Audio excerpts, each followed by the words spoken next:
Kita bakal ngebahas helm baru dari brand JPN. Ini JPN Kyo X. Kira-kira worth it atau enggak ya? Karena harganya cukup terjangkau.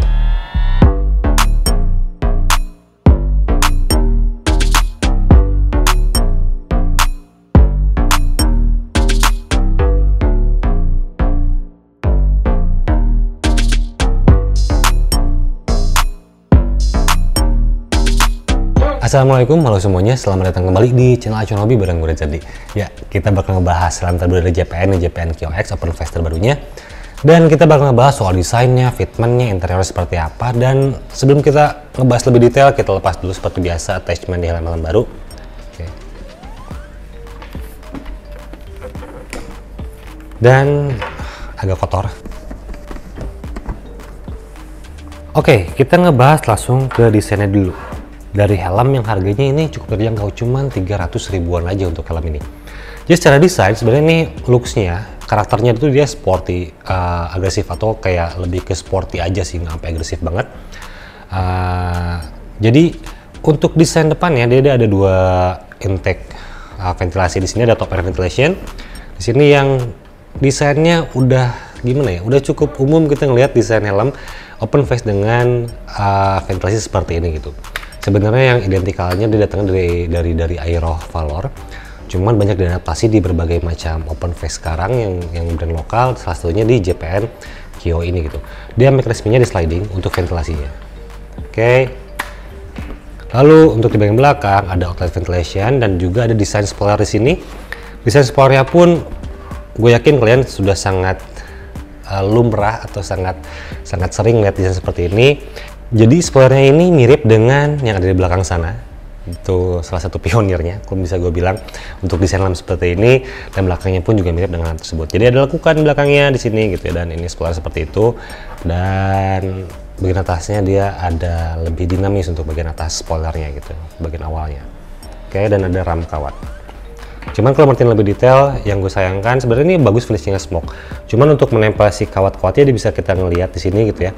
Bisa dilihat lebih detail, dia tuh ditempelin pakai lem gini dan lem gininya jadi kelihatan gitu di sini. Karena spoilernya berwarna smoke gitu. Itu aja sih untuk detailnya. Oke, jadi desainnya seperti itu. Dan untuk lainnya ada garis samping sini lurus, ini mirip dengan NFC juga. Dan dia brandingannya di depan, di sampingnya sini simple Kyo X, ada brandingan mereknya. Depan JPN, warnanya bagus nih. Color tone yang dipilihnya gitu, dia warna gunmetal dengan warna black glove di sini gitu. Di belakang ada tulisan Kyo X juga dan branding JPN. Jadi ada tulisan 3 Kyo X di 3 sisi yang berbeda gitu ya. Oke, itu untuk desainnya. Dan kalau misalnya dilihat-lihat, yang banyak ditanyain, bang itu dimensi shellnya gede nggak, batok shellnya gede nggak gitu. Kalau bisa gue bilang sih ini cukup lumayan besar ya, jadi dia lebar juga gitu dan cukup rounded besar. Kalau bisa dilihat di sini untuk si dimensinya. Dan coba gue pakai sekarang aja sekalian ngomongin fitmentnya. Gue akan bahas di akhir fitmentnya, biar kalian bisa menilai sendiri kira-kira ini helm kegedean atau enggak. Oke, dan ini helmnya size M. Ini karena kepala gue tuh 56 cm, jadi harusnya sih agak sedikit kelonggaran harusnya ya. Oke. Kayaknya ini kurang naik. Oke, boom. Agak low angle tapi nggak apa-apa lah ya. Oke, jadi ini kira-kira menurut kalian kebesaran atau enggak untuk dimensi shellnya. Dari bagian depan kamera samping, kita coba lihat sampingnya. Oke, kita lihat tampak belakang.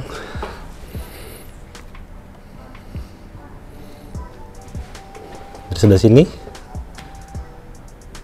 samping kiri, samping kiri helmnya, dan ke depan lagi bagian upper head nih. Mungkin review dari gue soal fitmentnya akan terlalu presisi karena ini helmnya nggak pas di kepala gue, karena ini helmnya terus size, jadi size M di kepala gue tuh kegedean. Gue masih bisa geser-geser, bisa maju mundur, jadi emang nggak ngunci sama sekali. Jadi ya apa ya, masuk tek gitu ya, cuman nggak ngunci. nggak muluk banget untuk si fitment helmnya. Ini size-nya M, helmnya ringan banget untuk helm ini. Dan untuk fitmentnya sebenarnya yang gue rasain sekarang itu dia round shape, paddingnya tebal. Gue bisa ngerasain paddingnya tebal banget, jadi ukuran IPS dengan kepala gue tuh cukup jauh jadinya, karena dia ini hanya ada satu IPS size dan juga satu cell size, jadi IPS-nya cukup jauh dari bentuk kepala gue. Jadi yang nempel tuh paddingnya kerasa tebal banget.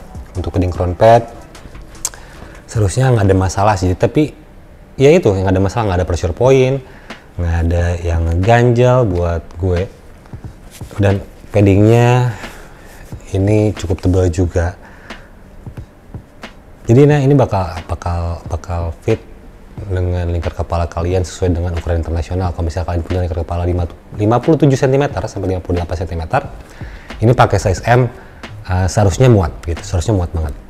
Dan ini tipikal seat padnya panjang sampai ke depan kayak helm cruiser, ini oke juga gitu ya. Ya jadi kurang lebih seperti itu untuk fitment. Gue nggak bisa ngasih tau lebih lanjut, cuman untuk ruang telinga ini gede banget, ini luasa banget untuk ruang telinganya. Gue nggak ada sentuhan sama sekali ke telinga gue, jadi masih aman untuk ruang telinganya. Ini agak ambles aja, neckrollnya kerasa nyentuh ke bagian tengkuk ya. Dan untuk kacamata kita coba ya masuk sih, cuman ini ngeganjal ke padding cheek pad. Kalau dipas-pasin banget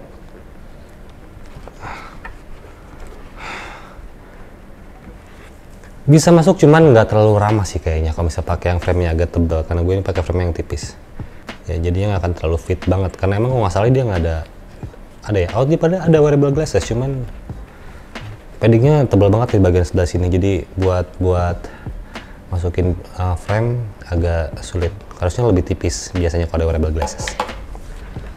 Oke, cuma ini tetap tebal si padding sebelah sininya, harusnya tipis sih bener kalau misalnya wearable glasses.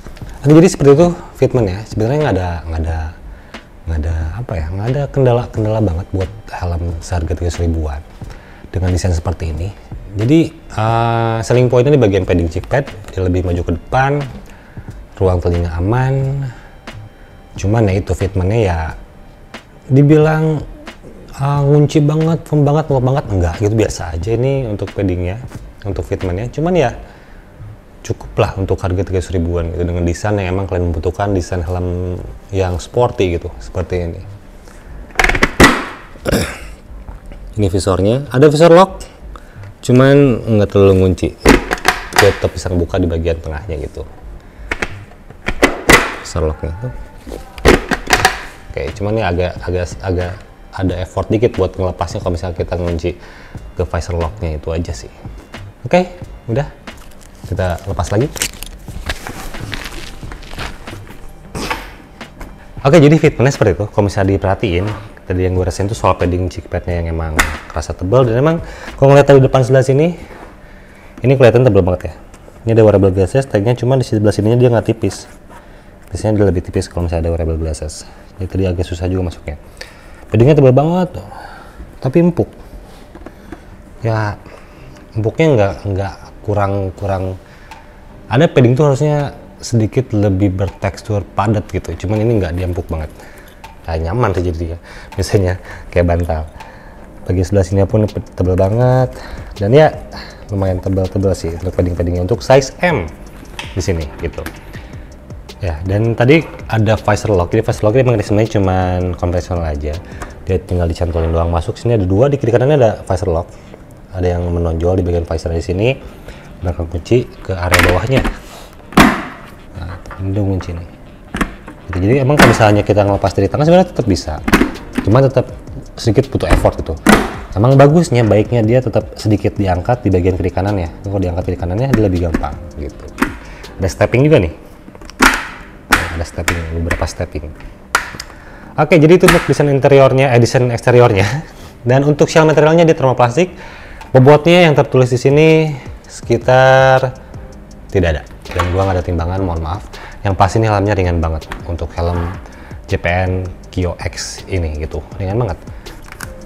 Sedikit apa ya? Ya tetap rasa solid, cuman agak lentur dikit aja. Cuman ya seharusnya cukup buat harga 300 ribuan. Walaupun kompetitornya saingannya berat, 300 ribuan lebih sedikit, ada beberapa brand besar lah yang seperti itu. Finishing karet-karetnya juga cukup baik. Sebenarnya untuk detail cukup baik sih untuk detail yang lain ya. Kayak karet-karetnya dia baik banget, oke banget gitu ya. Untuk detail karet-karetnya, warnanya gue suka, ini warna hitam doff-nya gue suka, tekstur doff-nya gue suka juga. Ya gitulah, oke. Dan detail kecil di belakang JPN juga ini oke gitu. Untuk detailnya oke sih, minor aja lah, cuma soal lem yang tadi aja, lem di spoiler karena warnanya smoke jadi kelihatan. Oke, kita lanjut ke bagian interior. Pertama, sistem penguncian menggunakan Micromatic Retention System, cukup solid nih, bahannya ABS. Untuk si lock sistemnya oke, cuman emang ringan banget gitu masukinnya. Dan untuk webbingnya, tali chin strapnya kerasa emang kayak tas yang biasa gitu kan. Ada tas yang pakai webbing ini, pasti pakai tas kayak gini kan. Kalau misalnya tas pakai webbing seperti ini kerasa ya biasa aja, tipis maksudnya gitu kan untuk webbingnya. Dan chin strapnya pun paddingnya ini nggak ada busanya, cuman kayak kain doang, kain halus gitu untuk padding si chin strapnya. Dan untuk linernya di sini bagian area bawah warnanya hitam, interior dominasi hitam. Kainnya kayak kain dalaman sweat gitu, sweat hoodie gitu ya. Ini bertekstur, cuman bagian crown padnya sedikit agak kasar, ada teksturnya gitu untuk bagian crown pad. Dan untuk di bagian linernya ada kulit sintetis di sini dengan stitching warna merah dan putih. Ada blending GPN di bawahnya gitu sini. Ya itu untuk linernya. Dan sekarang kita coba buka padding-paddingnya.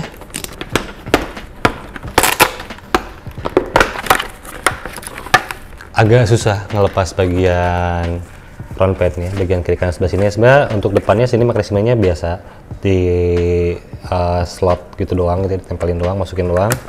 Cuman untuk bagian yang masuk ke dalamnya di sini, nah ini agak susah dilepasnya. Coba kita sedikit paksa. Gua nggak mau maksain juga sih kalau misalnya emang nggak bisa. Ini nggak bisa. Oke. Gua bakal berhenti ngebuka si crown padnya karena waktu gua tarik si crown pad di sini IPS-nya ikut ketarik, dan gua nggak mau IPS-nya terlepas dari si shell-nya untuk saat ini. Jadi gua pasang lagi karena IPS-nya tadi ikut ngegeser, si styrofoamnya ikut ngegeser kebuka. Mohon maaf, crown pad-nya tetap gua pasang, nggak gua lepas gitu ya. Ini mungkin juga tidak bisa dibuka. Cuman kalau nggak bisa dibuka, kenapa pakai mekanisme seperti ini? Soalnya dia ada kayak ada solatip gitu, dan kayak dilem juga sedikit untuk bagian ujung sebelah sininya. Ya begitulah. Karena gua naikin aja dikit. Oke, yang pertama, ternyata kenapa paddingnya tebal banget ini, padding cheek padnya tebal banget kan tadi gue liatin. Karena emang tidak ada IPS di bagian pipi. Jadi bagian pipinya di sini kelihatan nggak ya? Nah, di sini dah. Bagian pipinya sini dia tuh nggak ada IPS, jadi langsung ke shell, helmnya di cover sama ABS gitu. Dan tidak ada slot untuk intercom di sini. Cuman ruangannya cukup luas, tadi gue bilang juga telinga gue aman banget, nggak kesentuh sama sekali karena emang luas banget. Cuman yang ada slot khusus buat speaker gitu. Cuman karena ya ruangannya luas, harusnya tetap bisa pakai speaker. Cuma harus nempelin velcro lagi di sini. Oke, dan mekanismenya ini kelihatan ada pakai lemnya. Ini ada kayak lem tembak gitu di sini. Ini pakai snap button 3 snap button. Snap buttonnya yang stainless nih, kayak yang di garment atau di fashion di baju-baju kayak gitu, bukan yang plastik di sini. Dan ada velcro-nya juga gitu. Oke, ini velcro, ada snap buttonnya. Oke. Dan untuk IPS-nya warna putih, enggak terlalu round itu banget, ada lekukan sebelah sininya, mudah-mudahan kelihatan nggak ada lekukan, jadi nggak rata bulat gitu. Ada lubang ventilasinya di sini 1 2 3 4, 2 intake, 2 outlet. Ada Q pasnya di sini 30 Mei 2024, jadi ini masih baru helmnya, 30 Mei 2024. Oke, untuk crown padnya bagian belakang snap button di sini, bagian neck rollnya juga nempel. Aduh, ngegeser lagi IPS-nya. Dan ya seperti itu adanya untuk interior dari JPN QX di sini gitu. Ini yang gue sayangkan, susah banget ngebuka crown plate-nya karena yaitu tadi kayaknya dilem bagian dalamnya. Gue ngeri sedap melepasnya karena itu takut IPS-nya geser. Sayang kalau misalnya helm baru IPS-nya geser atau udah kelepas. Dan itu salah satu instrumen penting buat menyelamatkan kepala kita tuh ya si styrofoamnya, selain juga si shell luarnya gitu. Oke, gue pasang lagi sekarang padding-paddingnya. Sudah terpasang lagi, dan karena tadi fitment udah gue bahas, sekarang gue gak akan bahas lagi fitmentnya. Kita langsung ke conclusionnya, kira-kira worth it helm ini dengan harga Rp320.000. Oke, jadi untuk harga tersebut sebenarnya gue pernah nge-review beberapa helm dengan harga 300 ribuan. Ada, seingat gue ada NHK N1 Elite. Kalau naikin dikit mungkin ada KYT DJ Maxi. Naikin dikit lagi ada Galaxy Flat R. Itu dua brand yang cukup oke atau paling oke di Indonesia, yang buatan kita gitu, brand Indonesia. Lalu ada helm apa lagi 300 ribuan ya? Ada GM juga, GM G1 yang terakhir kita review. Ada apa lagi ya, yang gue bisa inget itu. Dan ngomongin soal head to headnya secara overall cukup sulit untuk helm ini nyaingin detail dari ketiga helm tersebut atau kedua brand tersebut lah. Dan emang dia segmennya berbeda, mungkin bisa gue bilang seperti itu. Harganya 320. Jadi gimana ya, pesan dari gue sebenarnya kayak gini, mungkin kalian harus lebih bijak milih helmnya aja gitu. Kalau misalnya kalian emang proper mencari helm untuk alat keselamatan, kalian bisa dapetin yang lebih baik dengan invest yang uangnya lebih banyak sedikit gitu. Cuma kalau misalnya kalian butuh looks-nya, butuh desainnya, butuh apa ya, dan kalau misalnya kalian bilang helm ini nyaman, ya udah nggak masalah, kalian bisa pilih helm ini karena harganya cukup terjangkau, cuma 320 gitu untuk helm ini. Dan gue yakin selalu ada dan banyak orang-orang yang bilang helm ini nyaman di kepala mereka, karena banyak orang yang membutuhkan helm itu ringan, butuh padding yang empuk, butuh padding yang cukup menutup sampai ke depan dengan desain yang emang sporty. Ini jadi pilihan mereka, dan itu sangat wajar, itu sangat banyak banget dengan orang-orang dengan segmen tersebut. Jadi ya untuk orang-orang tersebut, dengan kalian membutuhkan helm sporty dengan padding yang empuknya banget, nyaman di sini gitu ya, dan tidak mementingkan hal yang lainnya kayak kedapan yang lain, mungkin ini bisa jadi opsi buat kalian. Itu aja sih menurut gue. Jadi ya itu review dari gue soal JPN QX di sini, mudah-mudahan bisa bermanfaat. Untuk selebihnya kita bahas di kolom komentar, menurut kalian gimana soal helm ini. Oke, sampai jumpa di video berikutnya.